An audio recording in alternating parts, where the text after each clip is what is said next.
This is your sort of like quintessential slamming guy, and I'll show you a few of the interactions between the different... Do I dare say the other game? Is it similar to a B word character? I mean, I guess. I guess so, but what's an area we haven't shown much? Maybe Journey's End? Here we go, let's have a look at Journey's End. I'm not sure what's sort of appeared on streams and things like that and what hasn't. So, oh, no. Anyway, so, right, so, I guess one of the things we really want to make sure of with the Warrior is that all of our melee skills kind of have a lot of mobility. So it's kind of like a basic attack. You've got like this kind of thing. Like in PoE 1, this would be like stand and do something. In PoE 2, it involves a lot of mobility. And the other thing, of course, is just like we were talking about on the Druid, is all the combo type stuff. So on the Warrior, one of the really nice combos to use is Armor Break. So what I can do here is when I hit monsters with Armor Break, it breaks their armor. But then that is used when you... sorry, I managed to run away from that guy. When you... and so when you attack them when they've got their armor, obviously you're going to do a lot more damage. So that's like really like the simplest level. And then the other thing that you can do is that some of the other skills that we have things that affect armor break. So they often remove armor break and do something else.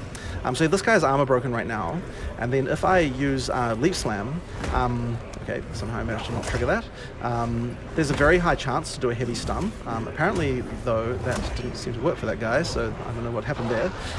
But yeah, there's a very high chance to heavy stun. There we go.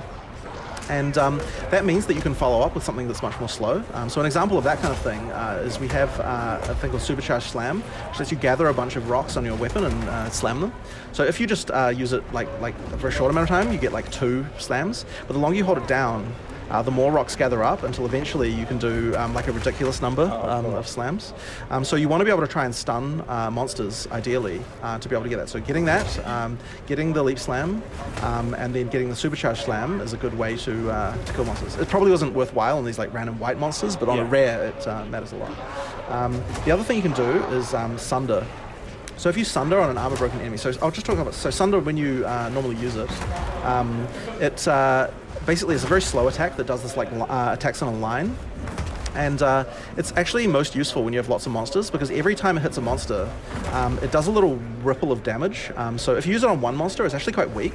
But if you use it on a whole pack of monsters, then because the damage overlaps between each everything, I'll just gather a bunch here, it absolutely annihilates them. And so this is a useful interaction. But if you armor break one of the monsters, then Sunder does 500% damage to that monster, and also it does 500% damage to all the monsters that get like from the little wave from those monsters as well. So that means that armor break Sunder can be a really useful way to do that. Another one we have here is a Warcry skill, so I'm going to use Infernal Cry. So Infernal Cry puts this little thing on the monsters, and then when you kill them, it causes them to explode, dealing damage to nearby monsters. So it's another kind of good pack clearer. But the other thing that it does is it gives you an exerted attack, which means that your next slam skill is going to do a lot of extra fire damage.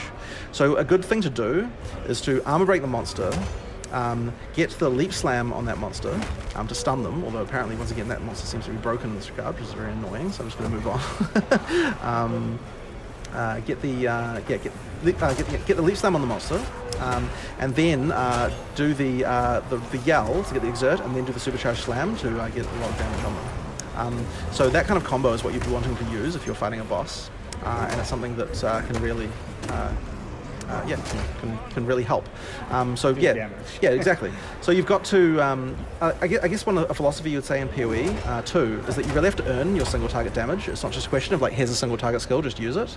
You really have to like earn that single target by doing a combination of things. And if you do that, you'll be rewarded by getting a lot more damage in a situation like that. So yeah, that's sort of some of the stuff you can do on the Marauder. Sorry, not Marauder, the Warrior. I've got 2 classes for each of the combinations, and yeah.